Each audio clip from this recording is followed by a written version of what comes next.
Hello दोस्तों। अपनी history of English literature की सीरीज में आज हम रोमांटिक एज यानी कि एज ऑफ वर्ड्सवर्थ को डिस्कस करेंगे। ये पीरियड 1798 से लेकर 1832 तक रहा था दोस्तों।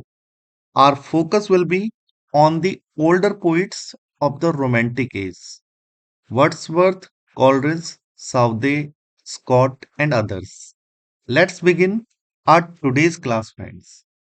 Who wrote poetry has this much in common with religion that its standards were fixed long ago by certain inspired writers whose authority it is no longer lawful to call in question. अब क्योंकि new classical as की ending हो रही थी और romantic as start हो रहा था, कुछ ऐसे राइटर्स थे जो न्यू क्लासिकल एज को डिफेंड कर रहे थे और कह रहे थे कि जैसे न्यू क्लासिकल एज में क्लासिकल राइटर्स को इमिटेट किया जाता था, वो ही सबसे अच्छा तरीका था पोइट्री लिखने का। जो modern way of writing poetry था, ये उन्हें पसंद नहीं आ रहा था, क्योंकि उन्हें ये लगता था कि पोइट्री एक रिलीजन की तरह है जिसमें बदलाव करना उचित नहीं है और उस पर प्रश्न उठाना उचित नहीं है। Options given are Alexander Pope, Lord Chesterfield, Lord Jeffrey, none of the above. The correct answer is Lord Jeffrey. Lord Jeffrey जो को फाउंडर्स ऑफ एडिनबर्ग रिव्यू थे दोस्तों, उन्होंने ही इस बात को कहा है, because he preferred new classical age to romantic age. इसीलिए रोमांटिक एज में आने वाले जो बड़े बड़े पोइट्स थे, उन्हें इन्होंने क्रिटिसाइज किया था, जैसे वर्ड्सवर्थ, कॉलरिज और साउदे को, और इन पोइट्स को लेक पोइट्स का नाम दिया था। ये एक नेगेटिव टर्म है दोस्तों, which was used by lord Jeffrey for Wordsworth, Coleridge and Southey. Next question is, who is given credit for first using the term romantic to describe literature? Options given are Frederick Schlegel, Walter Pater, Lord Jeffrey, none of the above. The correct answer is Frederick Schlegel, friends. Frederick Schlegel ही थे जिन्होंने सबसे पहले romantic word का प्रयोग किया था दोस्तों, और उन्होंने रोमांटिक एज की लिटरेचर को emotional matter in an imaginative form के नाम से पुकारा था दोस्तों। Next question is, to whom romanticism was the addition of strangeness to beauty. Romanticism को addition of strangeness to beauty कहने वाले वॉल्टर पेटर थे दोस्तों। वॉल्टर पेटर वो व्यक्ति थे जिन्होंने आर्ट फॉर आर्ट सेक की बात की थी। उन्होंने आर्ट फॉर नॉलेज सेक को पूरी तरह नकार दिया था और एक नया मूवमेंट स्टार्ट किया था जिसका नाम था एस्थेटिक मूवमेंट। इसीलिए he is called the chief theorist of aestheticism, friends. और उनके उस वर्क का भी नाम ध्यान रखना है जिसमें इन्होंने अपनी एस्थेटिसिज्म वाली थ्योरी दी थी। The name of that work was studies in the history of the renaissance. Next question is, Wordsworth calls himself a worshipper of nature in which of his poems? Immortality Ode, Tinton Abbey, The Prelude, The Solitary Reaper. The right answer is Tintern Abbey, friends. Tintern Abbey में, क्योंकि एक तरीके का dramatic monologue है दोस्तों, अपनी बहन डॉर्थी को संबोधित करते हुए वो कहते हैं कि वो एक वर्शिपर ऑफ नेचर रहे। टिंटन एबी पोएम का पूरा नाम है lines written a few miles above Tintern Abbey on revisiting the banks of the Wye during a tour July 13, 1798। Tintern एबे लिरिकल बैलेट्स कलेक्शन के अंदर आने वाली लास्ट पोएम थी दोस्तों। लिरिकल बैलेट्स में टोटल 23 पोएम्स आई थी, उसमें 23rd पोएम टिंटन एबी ही थी दोस्तों। Next question is, Wordsworth and Coleridge laid the foundation of Romantic age with their epoch-making work Lyrical Ballads in 1798. What was the first poem in Lyrical Ballads? Lyrical Ballads के अंदर आने वाली last poem तो हमें पता लग गई है दोस्तों, दैट इज टिंटन एबे। तो फर्स्ट पोएम कौन सी थी? The first poem was the ancient Mariner, और इस पोएम को लिखने वाले सैमुअल टेलर कॉलरिज थे। Next question is, In lyrical ballads, Wordsworth composed 19 poems. How many poems were composed by Samuel Taylor Coleridge? Options given are 19, 9, 4, 2. The right answer is 4.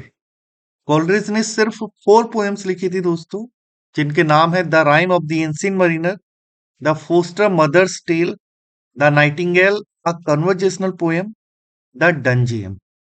Next question is, who wrote the following popular lines? Bliss was it in that dawn to be alive, but to be young was very heaven. ये French revolution से inspire होकर लिखी हुई line है और इन्हें लिखने वाले हैं विलियम वर्ड्सवर्थ. और जिस पोएम में उनकी ये लाइन आई है उस पोएम का नाम है the French revolution as it appeared to enthusiasts at its commencement. Option में आए हुए तीनों writer Robert Southey, William Wordsworth, Samuel Taylor Coleridge ही वो पोइट्स हैं दोस्तों जिनको कि फ्रांसिस जेफरे ने लेक पोइट्स कह के बुलाया था. Next question is, identify the period Robert Southey remained the poet laureate of England. Robert Southey England के पोइट लॉरिएट किस ईयर से किस ईयर तक रहे थे? The correct answer is 1813 to 1843. Robert Southey के बाद विलियम वर्ड्सवर्थ इंग्लैंड के पोइट लॉरिएट हुए थे और वर्ड्सवर्थ के बाद Tennyson. Next question is, Wordsworth's poems an evening walk and descriptive sketches were published in which year? 1798, 1807, 1793, none of the above. The correct answer is 1793, friend. Next question is, the first version of Wordsworth's spiritual autobiography, The Prelude, was completed in 1805, but it was published posthumously in which year by his wife Mary Hutchinson? Wordsworth की लिखी हुई autobiography the prelude का first version 1805 में पूरा कर लिया गया था, लेकिन ये काफी बाद में पोस्ट्यूमसली पब्लिश की गई थी उनकी वाइफ मैरी हचिंसन के द्वारा. तो हमें वो ईयर बताना है जब ये द प्रिल्यूड पब्लिश हुई थी दोस्तों. The correct answer is 1850. 1850 में ही वर्ड्सवर्थ की डेथ हुई थी और 1850 में ही इनकी spiritual autobiography the prelude publish हुई थी दोस्तों. Next one, which poet of Victorian age called Wordsworth the lost leader when Wordsworth became the poet laureate of England in 1843? वो विक्टोरियन एज के कौन से पोइट थे जिन्होंने वर्ड्सवर्थ को द लॉस्ट लीडर कहा था जब वर्ड्सवर्थ इंग्लैंड के पोइट लॉरिएट बने थे? The correct answer is Robert browning. Robert browning को अच्छा नहीं लगा था जब Wordsworth poet laureate of England बने थे और उन्होंने कहा था कुछ चांदी के सिक्कों के लिए उसने हमें छोड़ दिया. Next question is, the Biographia Literaria is a well known work of Lord Alfred Tennyson, Robert Browning, Matthew Arnold, Samuel Taylor Coleridge. The correct answer is Samuel Taylor Coleridge friends. Samuel Taylor Coleridge का लिखा हुआ work है Biographia Literaria. इसी में ही उन्होंने अपना fancy और imagination वाला कॉन्सेप्ट दिया है और इसी में ही उन्होंने वर्ड्सवर्थ की उस बात को भी नकारा है जिसमें वर्ड्सवर्थ ने कहा था कि पोइट्री और प्रोज की लैंग्वेज में कोई एसेंशियल डिफरेंस नहीं होना चाहिए. इसके अलावा इसी बुक में कॉलरिज ने अपना विलिंग सस्पेंशन ऑफ डिसबिलीफ वाला कॉन्सेप्ट भी दिया है दोस्तों. Next question is, which of the following lines does not belong to William Wordsworth? Heaven lies about us in our infancy. Child is the father of the man.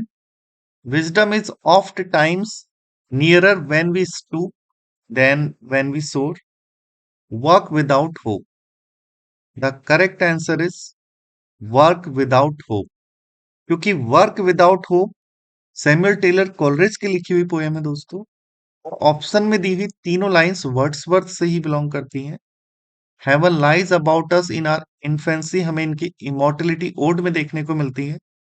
Child is father of the man ये हमें इनके the rainbow यानी कि my heart leaps up में देखने को मिलती है. और wisdom is oft times nearer when we stoop.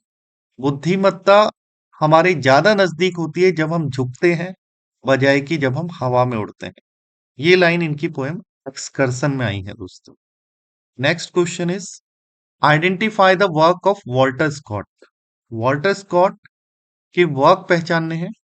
The lay of the last minstrel, the lady of the lake, Marmion, Rob bye.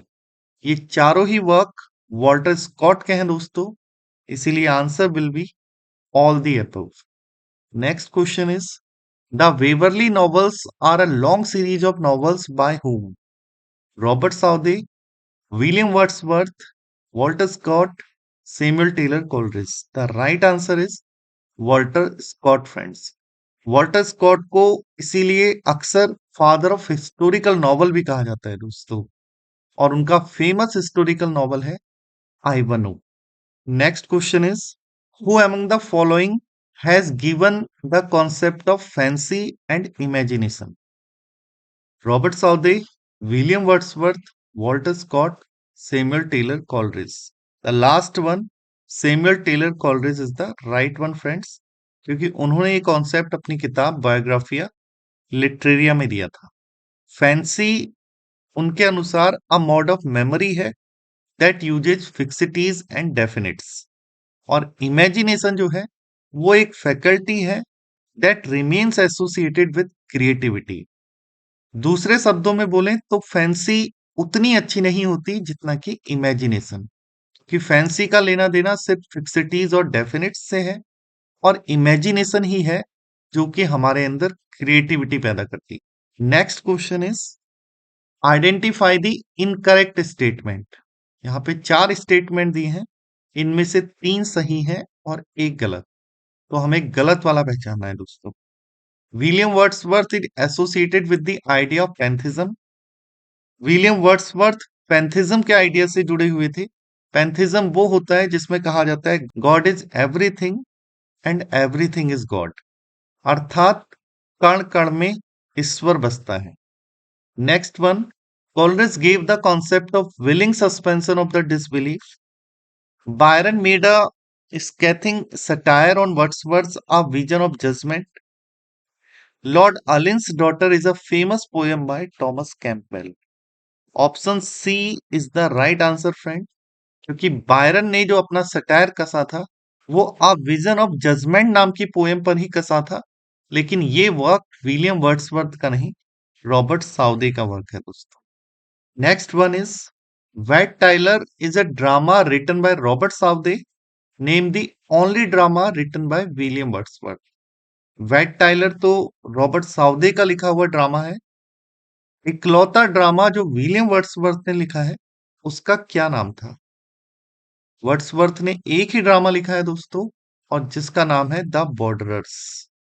Next question is identify the definition of poetry given by William Wordsworth. Poetry is the breath and finer spirit of all knowledge. Poetry is the spontaneous overflow of powerful feelings. Both the above, none of the above. The correct answer is both the above friends.